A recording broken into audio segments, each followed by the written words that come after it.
Bulletin का आगाज करें और सबसे पहले आपको खबर दें, पाकिस्तान में कोरोना वायरस से मजीद 78 अफराद इंतकाल कर गए हैं। NCOC के मुताबिक गुज़श्ता 24 घंटे में 47,419 टेस्ट किए गए, 2,580 नए केसेस सामने आए हैं। कोरोना मुस्बत केसेस की शरह तकरीबन 5.5% रही। मुल्क भर में 5,304 मरीजों की हालत नाजुक है। महकमा दाखिला सिंध ने कराची और हैदराबाद के कमिश्नर्स को खत लिखा है, जिसमें कहा गया है कि कोरोना केसेस की वजह से SOPs पर सख्ती से अमल करवाया जाए। खत में बाजार रात 8 बजे बंद करने के फैसले पर मुकम्मल अमल कराने की हिदायत की गई है। इसके अलावा इंडोर डाइनिंग की पाबंदी पर अमल दरामद को यकीनी बनाने का कहा गया है। हुक्मनामे का इतलाक कराची डिवीजन जिला हैदराबाद की हदूद में होगा।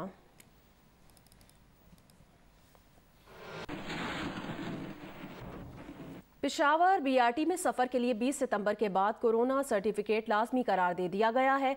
बगैर सर्टिफिकेट किसी भी मुसाफिर को सफ़र की इजाज़त नहीं होगी। BRT तर्जुमान के मुताबिक कोरोना वैक्सीनेशन सर्टिफिकेट के बगैर 20 सितंबर से BRT बस में सफ़र करने की इजाज़त नहीं होगी। कोरोना SOPs पर सख्ती से अमल दरामद के लिए ये फैसला किया गया है। तर्जुमान के मुताबिक मुसाफिर और शहरी जिम्मेदारी का मुजाहरा करते हुए कोरोना वैक्सीन लाजमी लगवाएं। BRT पेशावर के तमाम मुलाजमीन की कोरोना वैक्सीनेशन पहले ही मुकम्मल हो चुकी है।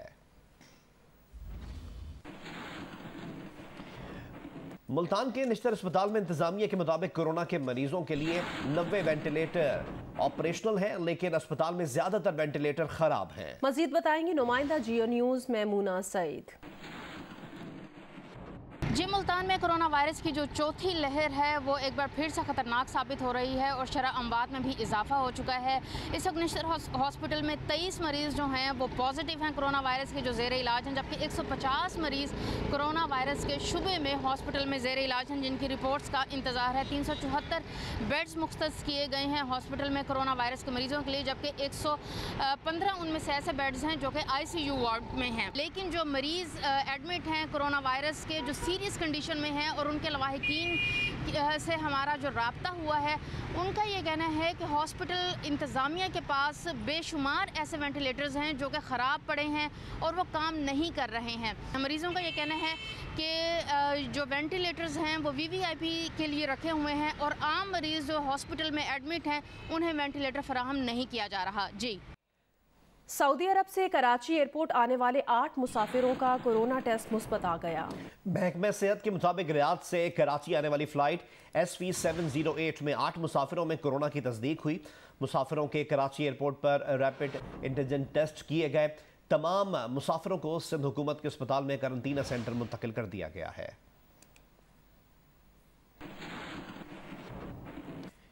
कराची के निजी अस्पताल में दाखिल अदाकार उमर शरीफ को अमरीका ले जाने के लिए एयर एम्बुलेंस का बंदोबस्त हो गया है। उमर शरीफ की अहलिया ज़रीन उमर शरीफ का कहना है कि रवा हफ्ते अमरीकी दारुल हुकूमत वाशिंगटन रवानगी का इम्कान है। एयर एम्बुलेंस के अखराजात हुकूमत सिंध ने उठाने का वादा किया है। वफाकी हुकूमत ने वीज़ों के हुसूल में मदद की है। आज वीज़े मिलने का इम्कान है। उमर शरीफ के बेटे जवाद की जानिब से वालिद के लिए दुआ गो तमाम अफराद का शुक्रिया भी अदा किया गया। अमरीका में उमर शरीफ के डॉक्टर तारिक शहाब कहते हैं इलाज में 1 हफ्ता लग सकता है।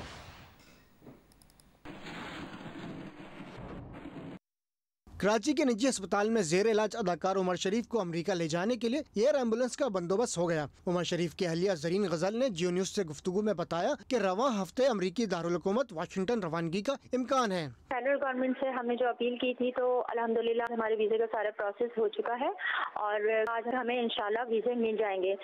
मुर्तज़ा वहाब साहब ने कहा है कि सिंध गवर्नमेंट तमाम खर्चे अखराजात एयर एम्बुलेंस की बर्दाश्त करेगी और CM साहब मुराद अली शाह साहब ने जो है ना अप्रूवल दे दी है। एयर एम्बुलेंस के सारे जो डॉक्यूमेंट्स हैं, जो उनकी रिक्वायरमेंट है, वो हम सब उनको भेजेंगे। उसके बाद वो हमें जो है ना बताएंगे कि हम इनको वेडनेसडे को लेके जा सकते हैं या थर्सडे को लेके जा। उमर शरीफ के अमेरिका में मुआलिज डॉक्टर तारिक शहाब कहते हैं इलाज में 1 हफ्ता लग सकता है।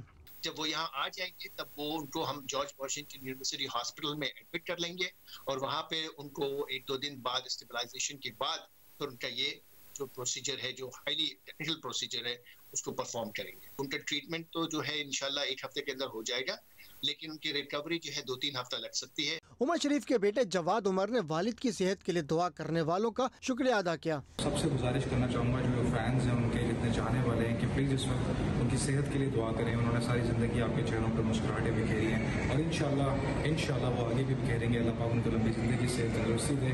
मैं बहुत मशकूर हूँ एक दफ़ा फिर सब लोगों का जो हमें इतना प्यार दे रहे हैं, इतनी दुआएं दे रहे हैं, इतना हमारे साथ खड़े हुए हैं इस टाइम पे। I am really thankful to them. मुल्क भर में 10वीं और 12वीं जमात के तमाम तलबा को पास करने का फैसला कर लिया गया है। वज़राए तालीम के मुश्तरका इजलास में मुल्क भर के 10वीं और 12वीं जमात के तलबा को 33% नंबर देकर पास करने का फैसला किया गया है।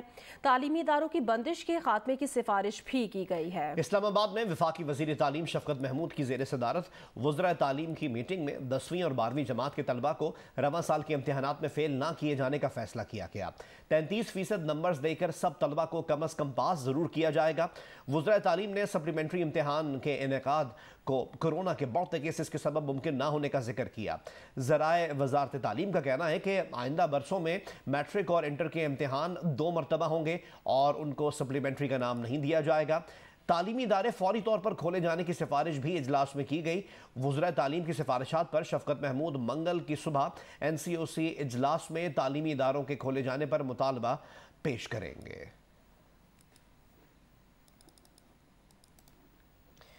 दीगर खबरें शामिल करें और आपको बताएं कि वज़ीर तालीम सिंध सरदार शाह ने कहा है कि वज़राए तालीम के इजलास में तमाम फैसलों पर सिंध आमादा नहीं है। वज़ीर तालीम सिंध सरदार शाह ने जियो न्यूज़ को बताया कि सिंध में इम्तिहानात हो चुके हैं। कोरोना वबा के दौरान बेहतरीन अंदाज से इम्तिहानात करवाए। साल में 2 बार इम्तिहानात की तजवीज़ पर स्टीयरिंग कमेटी के इजलास में बात होगी और कमेटी का फैसला ही हतमी तस्वुर किया जाएगा।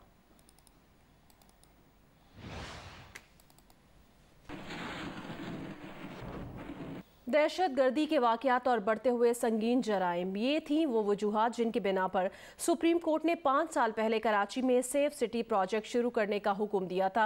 इसके बाद ग्लोबल कंसल्टेंसी को हायर करने से लेकर NRTC के साथ MOU साइन करने और 29 अरब रुपए मुख्तस करने तक क्या कुछ हुआ, ये बताएंगे तलहा हाशमी अपनी रिपोर्ट में। कराची बदमनी पर सुप्रीम कोर्ट ने 2016 में सेफ सिटी प्रोजेक्ट शुरू करने का हुक्म दिया था, जिस पर सिंध हुकूमत ने दिसंबर 2016 में इस मंसूबे की मंजूरी दी और इस सिलसिले में इब्तदाई तौर पर 6 करोड़ रुपए मुख्तस किए गए। 2017 में इस मंसूबे के लिए ग्लोबल कंसल्टेंसी को हायर किया गया, तहम ये मंसूबा खटाई में पड़ गया। दिसंबर 2020 में सिंध हुकूमत ने 29 अरब रुपए में इस मंसूबे के लिए NRTC यानी national radio and telecommunication corporation के साथ MOU साइन किया। पहले फेज में इस मंसूबे के लिए 6 अरब रुपए मुख्तस किए गए हैं, जिसके बाद इसका PC1 तैयार किया जा रहा है और कंसल्टेंसी भी जारी है। अगर मंसूबे के तहत सब कुछ ठीक चला तो दिसंबर 2024 में ये मंसूबा मुकम्मल होगा, जो कि दरअसल 6 साल कबल यानी 2018 में मुकम्मल होना था। अगर इस वक्त शहर में मौजूद कैमरों की बात की जाए तो शहर के 484 मकामात पर 2265 कैमरास नस्ब हैं, जिसमें से फंक्शनल 2194 हैं। इस वक्त command and control centre civic centre के 280 मकामात पर 1306 कैमरे मौजूद हैं, जिनमें 1263 फंक्शनल हैं, जबकि 43 तरक्याती कामों के बायस गैर मुतहरिक हैं। ट्रैफिक मैनेजमेंट सिस्टम के 40 मकामात पर 193 कैमरे हैं, जिनमें से 185 काम कर रहे हैं, जबकि बाकी 8 तरक्याती कामों के बायस खराब हो चुके हैं। सेंट्रल पुलिस ऑफिस में कायम कंट्रोल रूम के शहर के 164 मकामात पर 766 कैमराज नस्ब हैं, जिनमें से 786 काम कर रहे हैं, जबकि बाकी 20 सड़कों की तामीर के बायस खराब हो चुके हैं। तलहा हाशमी, जियो न्यूज़, कराची। अमेरिका ने पाकिस्तान से मुतालबा किया है कि वो अफगानिस्तान को उस वक्त तक तस्लीम ना करे जब तक तालिबान खवातीन के हुकूक नहीं देते, अफगानिस्तान से निकलने के ख्वाहिशमंदों को जाने की इजाज़त नहीं देते और अफगान सरजमीन को दहशत गर्दों की आमाजगा ना बनने के वादे की पासदारी नहीं करते। अमरीकी वजीर खारजा ने कहा कि पाकिस्तान का अफगानिस्तान में किरदार रहा है, पाकिस्तान ने हमारे साथ ताउन भी किया और हमारे मफादात के खिलाफ भी रहा।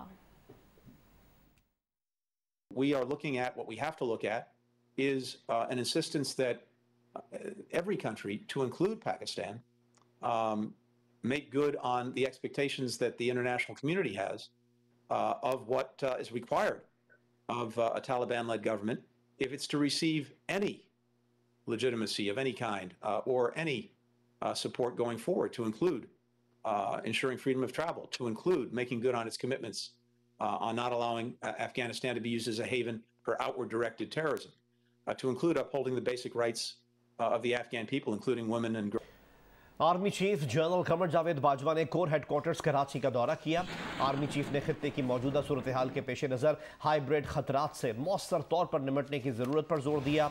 आर्मी चीफ ने कराची ट्रांसफॉर्मेशन प्लान के अहम मंसूबों पर बर वक्त और मौसर एक्शन के लिए सिविल इंतजामिया की मदद करने पर कराची कोर को सराहा। जनरल कमर जावेद बाजवा को सूबे की मौजूदा अंदरूनी सिक्योरिटी सूरत हाल और अमन व अमान बरकरार रखने में कानून नाफिज करने वाले इदारों से ताउन की कोशिशों से आगाह किया गया। आर्मी चीफ ने सिक्योरिटी इदारों के शहदा की अहले खाना से भी मुलाकात की। आर्मी चीफ ने शहदा के खानदानों की बहबूद के लिए तमाम ज़रूरी इक़दाम करने की हिदायत भी की।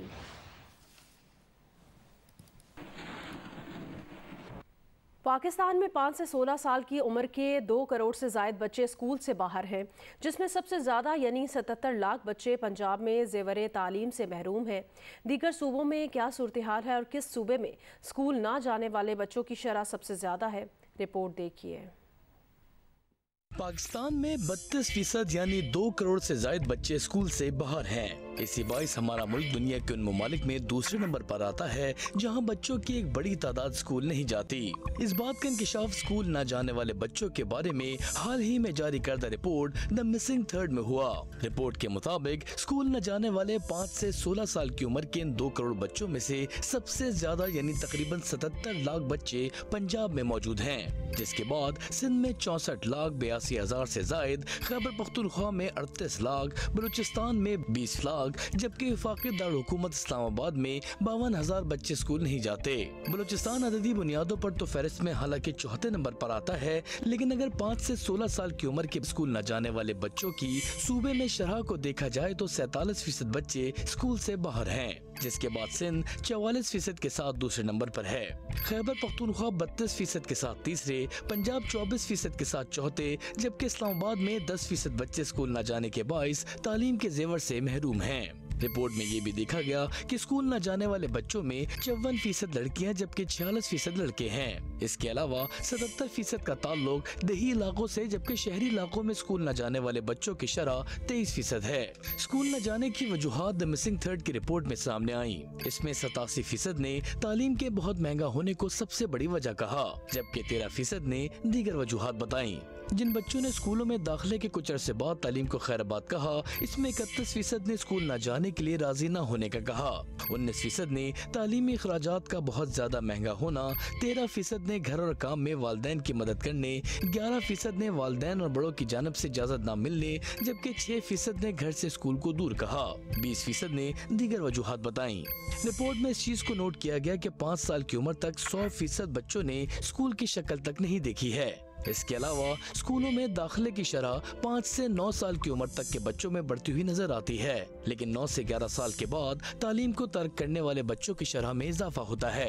द मिसिंग थर्ड की रिपोर्ट में सूबों के उन नज़ला को भी तहकीक का हिस्सा बनाया गया जहाँ सबसे ज्यादा बच्चे स्कूलों से बाहर हैं, जिसके मुताबिक बलूचिस्तान के जिला शहीद सिकंदराबाद में स्कूल न जाने वाले बच्चों की शरह सबसे ज्यादा यानी 76% है। खैबर पख्तूनख्वा का जिला कोहिस्तान 60% के साथ सूबे में पहले नंबर पर है। पंजाब में जिला राजनपुर 48% के साथ सबसे ऊपर है, जबकि सिंध का जिला ठट्टा 71% के साथ सूबे में स्कूल न जाने वाले बच्चों की सबसे बड़ी शरह रखता है। पाकिस्तान क्रिकेट बोर्ड के नौमुंतखब चेयरमैन रमीज राजा ने T20 वर्ल्ड कप के लिए साबिक ऑस्ट्रेलियाई ओपनर मैथ्यू हेडन और साबिक जनूबी अफ्रीकी फास्ट बॉलर वर्नन फिलेंडर को कौमी टीम का बैटिंग और बॉलिंग कोच कंसल्टेंट मुकर्रर कर दिया है। पाकिस्तान क्रिकेट बोर्ड के नामुंतखब चेयरमैन रमीज राजा ने ओहदा संभालते ही 2020 वर्ल्ड कप के लिए गैर मुल्की क्रिकेटर मैथ्यू हेडन और वर्नन फिलेंडर को नई जिम्मेदारियां दे दी। ऑस्ट्रेलिया के साबिक ओपनर मैथ्यू हेडन और जनूबी अफ्रीका के fast bowler Vernon Philander T20 world cup में बैटिंग और बॉलिंग कोचिंग कंसल्टेंट होंगे। हेडन ने अपने 15 साल करियर में ऑस्ट्रेलिया की जानिब से 103 टेस्ट मैचेस में 8,625 रन बनाए, जिसमें 30 सेंचुरियां शामिल थीं। उन्होंने 161 वनडे मैचेस में 10 सेंचुरियों की मदद से 6,133 रन बनाए। 2009 में इंटरनेशनल क्रिकेट से रिटायरमेंट लेने वाले मैथ्यू हेडन ने 9 T20 इंटरनेशनल मैचेस में 308 रन भी स्कोर किए। साबिक जनूबी अफ्रीकी फास्ट बॉलर वर्नन फिलेंडर ने टेस्ट क्रिकेट में 224 और वनडे में 41 विकेटें हासिल की हैं, जबकि उन्होंने 4 विकेटें T20 इंटरनेशनल में 7 मैचेस खेलकर हासिल की। हेडन और फिलेंडर के लिए ये पहला इंटरनेशनल असाइनमेंट होगा। पाक न्यूजीलैंड वनडे सीरीज दोनों टीमों ने रावलपिंडी क्रिकेट स्टेडियम में भरपूर ट्रेनिंग सेशन किया। ट्रेनिंग से कबल शाहीन शाह अफरीदी ने ग्राउंड में कौमी झंडा लगाया। पिंडी क्रिकेट स्टेडियम में पाकिस्तान ने दूसरा जबकि न्यूजीलैंड की वनडे स्क्वाड ने पहला प्रैक्टिस सेशन किया। दोनों टीमों को सख्त सिक्योरिटी में निजी होटल से पिंडी क्रिकेट स्टेडियम लाया गया। ग्राउंड में दोनों टीमों के लिए अलग अलग नेट्स लगाए गए जहां बॉलिंग और बैटिंग प्रैक्टिस की गई। पाकिस्तान क्रिकेट टीम के खिलाड़ियों को असिस्टेंट कोच अब्दुल रज़ाक ने फील्डिंग सेशन में स्टंप हिटिंग और डाइविंग की खुसूसी मशकें कराई। दोनों टीमों का आज शाम 4:30 बजे पिंडी क्रिकेट स्टेडियम में प्रैक्टिस सेशन शेड्यूल्ड है। महंगाई की वजह से खाद की कीमतों में भी इजाफा हुआ है और इस इजाफे की वजह से किसानों पर क्या असरात मुरतब हुए हैं, ये जानेंगे नुमाइंदा जियो न्यूज़ फहद शफीक से। जी बिल्कुल, महंगाई जो है वो आए रोज़ बढ़ रही है। किसानों की बात की जाए तो किसानों पर महंगाई के क्या असरात होते हैं।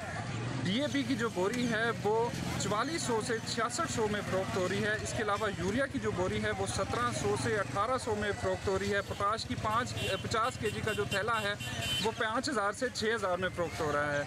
तो ये जो महंगाई का सारा बोझ है ये किसानों पर डल रहा है। सारा साल मेहनत करने के बाद अपनी फसल इस मंडी में लेकर आते हैं, लेकिन इन तमाम चीज़ों को माइनस करने के बाद उनके हाथ में कुछ नहीं आता। जी, पाकिस्तान के सबसे बड़े और मौकर न्यूज़ चैनल जियो न्यूज़ ने एक और एजाज़ अपने नाम कर लिया है। टीवी पर अवामी मकबूलियत के रिकॉर्ड कायम करने के बाद अब डिजिटल प्लेटफॉर्म पर भी जियो न्यूज़ सबसे आगे है। जियो न्यूज़ यूट्यूब पर 1 करोड़ फॉलोअर्स का संगमील अबूर करने वाला पहला पाकिस्तानी न्यूज़ चैनल बन गया है। जियो न्यूज़ पर इस एतमाद के लिए इदारा अवाम का शुक्रगुजार है। पाकिस्तान के सबसे बड़े और मौकर न्यूज चैनल जियो न्यूज ने एक और एजाज अपने नाम कर लिया है। टीवी पर अवामी मकबूलियत के रिकॉर्ड कायम करने के बाद अब डिजिटल प्लेटफॉर्म पर भी जियो न्यूज सबसे आगे है। यूट्यूब पर 1 करोड़ फॉलोअर्स का संगमील अबूर करके जियो न्यूज पाकिस्तान का पहला न्यूज चैनल बन गया है। पाकिस्तानी न्यूज इंडस्ट्री का ट्रेंड सेटर जियो मेयारी और मतवाज़न खबरों के लिए नाजरीन का पहला इंतखाब रहा है। जियो पर इस एतमाद के लिए इदारा अवाम का शुक्रगुजार है।